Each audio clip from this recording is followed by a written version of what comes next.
नमस्कार। ମୁଁ ଅଜୟ କୁମାର ସାହୁ। ଦିନେ ଘର ବାରଣ୍ଡାରେ ବସି ନିଜ ପରିବାର କଥା, ପାଖ ପଡ଼ୋଶୀମାନଙ୍କର କଥା, ଗାଁ କଥା ଏମିତି ମୁଁ ଭାବୁଥାଏ ଯେ ଲୋକମାନଙ୍କର ଚିତ୍ର ବଦଳିଲା, ପରିବେଶର ପ୍ରକୃତି ବଦଳିଲା, ଚିତ୍ର ବଦଳିଲା, କିନ୍ତୁ ଲୋକମାନଙ୍କର ଯେଉଁ ବ୍ୟକ୍ତିଗତ ପ୍ରକୃତିଟା ବଦଳି ପାରିଲା ନାହିଁ। ହଠାତ୍ ଏଇ ଚିନ୍ତା ଧରି ବସିଥିଲା ବେଳେ ଦୁଇ ଜଣ ବ୍ୟକ୍ତି ଆସିଲେ ଆଉ ପାଖରେ ବସି କହିଲେ, ଆଜ୍ଞା କ'ଣ ଆଉ ଖବର କୁହନ୍ତୁ। କହିଲି ନାଇଁ ଖବର ଆଉ କ'ଣ, ଏମିତି ବସିକିରି ଭାବୁଛି ଯେ ବର୍ତ୍ତମାନର ସମୟ, ଅବସ୍ଥା, ବ୍ୟବସ୍ଥା ଆଉ ଲୋକମାନଙ୍କର ଚିନ୍ତାଧାରା। ପ୍ରଥମ ଜଣେ ବ୍ୟକ୍ତି କହିଲା, ସାର୍ ଆପଣ ବଢ଼ିଆ ଚିନ୍ତାଧାରା କରୁଛନ୍ତି। ଆପଣଙ୍କ ଚିନ୍ତାଧାରା ଯାହା ହଉ ପରିବାର ଠାରୁ ଗାଁ ପର୍ଯ୍ୟନ୍ତ, ଅଞ୍ଚଳ ପର୍ଯ୍ୟନ୍ତ ପ୍ରତ୍ୟେକ ବ୍ୟକ୍ତି ବିଶେଷଙ୍କର କଥା ଚିନ୍ତା କରୁଛନ୍ତି। ଦିନେ ନା ଦିନେ ଆପଣ ସମାଜ ସେବା କରନ୍ତୁ। ଠିକ୍ ଏହି ସମୟରେ ଦ୍ୱିତୀୟ ଜଣ ବ୍ୟକ୍ତି କ'ଣ କଲା, ଟିକେ ବିରକ୍ତି ହେଲା ଆଉ ରାଗିଗଲା। କହିଲା ତୋ ସାଙ୍ଗରେ ଏଇଥିପାଇଁ ମୁଁ ଆସିବାକୁ ଭଲ ପାଏନି। ପ୍ରଥମ ବ୍ୟକ୍ତି କହିଲା କ'ଣ ପାଇଁ?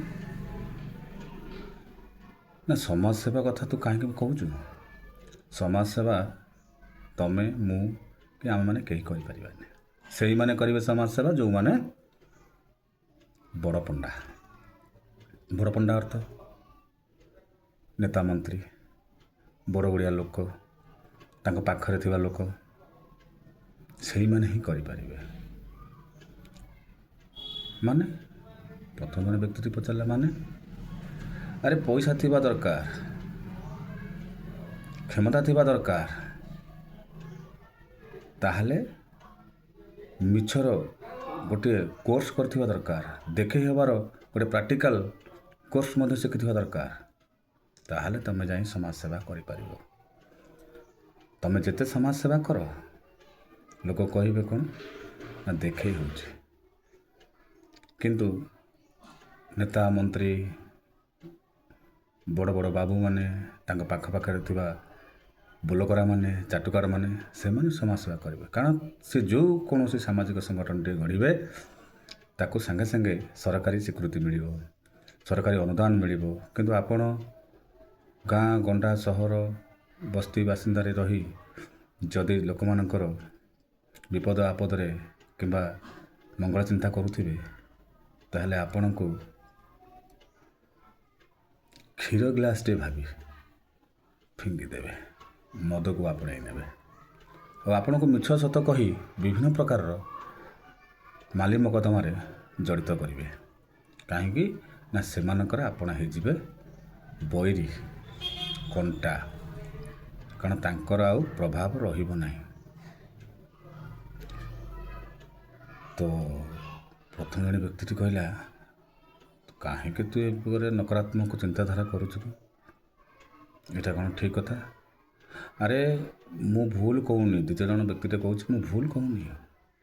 ଆଜିକା ଦିନରେ ଓଡ଼ିଶାର ଇତିହାସରୁ ଆଉ ସାହିତ୍ୟରୁ ଅନେକ ଓଡ଼ିଶାର ସମାଜ ସେବକ, ସେବିକା ଏବଂ ମହାପୁରୁଷ ଜନନାୟକମାନଙ୍କର ସେବା ଓ ବଳିଦାନର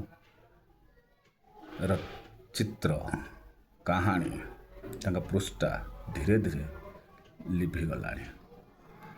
ତାଙ୍କର ପ୍ରତିମୂର୍ତ୍ତି ମଧ୍ୟ ଲୀନ ହୋଇଗଲାଣି। ମାଲ୍ୟାର୍ପଣ କରିବା ପାଇଁ, ପୁଷ୍ପ ମାଲ୍ୟାର୍ପଣ କରିବା ପାଇଁ ମଧ୍ୟ ସମୟ ନାହିଁ କି ଚିନ୍ତା ନାହିଁ। ଯଦି ଆପଣ ସମାଜ ସେବା କରିବାକୁ ଚାହୁଁଛନ୍ତି, ତାହେଲେ ମିଛର ଗୋଟେ କୋର୍ସ କରିବେ, ଲୋକ ଦେଖାଣିଆ ହେବେ, ବଡ଼ ବଡ଼ିଆ ଲୋକଙ୍କ ପାଖରେ ରହିବେ, ନେତା ମନ୍ତ୍ରୀଙ୍କର ବୋଲକରା ହେବେ, ଚାଟୁକାରିତା ହେବେ କିମ୍ବା ନେତା ମନ୍ତ୍ରୀ ହେଇଥିବେ। ଯଦି ସେ ଗୋଟିଏ ପଦେ କଥା କହିଦେଲେ ନା, ସେଇଟା ବେଦର ଗାର। କିନ୍ତୁ ଆପଣ ଯେତେ ଲୋକଙ୍କର ସେବା କରନ୍ତୁ, ଆପଣ ସମାଜସେବୀ ହେଇପାରିବେ ନାହିଁ। ଜ୍ୱଳନ୍ତ ଉଦାହରଣ ବହୁତ ଅଛି। ମିଛ କହୁଛି ଯଦି ଆପଣମାନେ କମେଣ୍ଟ ବକ୍ସ ଯାଇ ମୋତେ ପଚାରନ୍ତୁ ଯଦି ମୁଁ ଭୁଲ କହୁଛି। ତେଣୁ ଏଠି ଆପେ ବଞ୍ଚିଲେ ବାପରଣା। ଆମେ ଖାଲି ବୃଥା ଆସ୍ଫଳନ ଚିନ୍ତାଧାରା, କାହିଁକି ନା ଆମେ ଯେଉଁମାନେ ଅନ୍ଧ ଭାବରେ ବିକୃତ ମାନସିକତାରେ ସେଇମାନଙ୍କୁ ହିଁ ସମର୍ଥନ ଦେଇଥାଉ। ଯେଉଁମାନେ ଶୋଷଣ କରିଥାନ୍ତି, ଲୋକ ଦେଖାଣିଆ ଗୋଟିଏ କିଛି କହିଦେଇ ପ୍ରତିଶ୍ରୁତି କମ୍ ପ୍ରତାରଣା ଅଧିକା କରିଥାନ୍ତି, ସେଇମାନେ ହିଁ କେବଳ ଭାଇରାଲ୍ ହୋଇଥାନ୍ତି। କିନ୍ତୁ ଆପଣଙ୍କୁ ଯଦି ସମାଜ ସେବା କଲେ ଆପଣ ଭାଇରାଲ୍ ହେବେ ନାହିଁ, ଆପଣ ଭାଇରସ୍ ବୋଲି ସେ ମନେ କରିବେ। ତେଣୁ ଆପଣମାନେ ସମାଜ ସେବା କଥା କାହିଁକି କହୁଛନ୍ତି? ପ୍ରଥମ ବ୍ୟକ୍ତିଟି କହିଲା ଠିକ୍ କଥା। ମୁଁ ଏଇ ଦୁଇ ବ୍ୟକ୍ତିଙ୍କର କଥାବାର୍ତ୍ତାରେ ମୁଁ ଅବାକ୍ ହେଇ ଅନେଇଥାଏ। ପଚାରିଲି ଏଥିରେ କ'ଣ କରାଯିବ? ନା ଯଦି ପାରୁଛନ୍ତି ଆପଣ ତାହେଲେ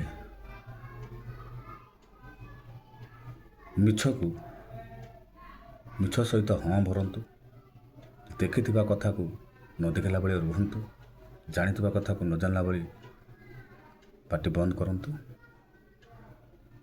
ଏବଂ ନିଜର ପରିବାର କଥା, ନିଜର ଚିନ୍ତା କରନ୍ତୁ। ନିଶ୍ଚିତ ଭାବରେ ଆପଣ ସୁରକ୍ଷିତ ରହିବେ। ନଚେତ୍ ଆପଣମାନେ ଏ କୁଚକ୍ରୀ ମନ୍ଦ ଉଦ୍ଦେଶ୍ୟ ବ୍ୟକ୍ତିଙ୍କର ଶିକାର ହେବେ ଆଉ ହଇରାଣ ଓ ମାନସିକ ଦୁଶ୍ଚିନ୍ତାରେ ରହିବେ। ନମସ୍କାର, ରହୁଛି।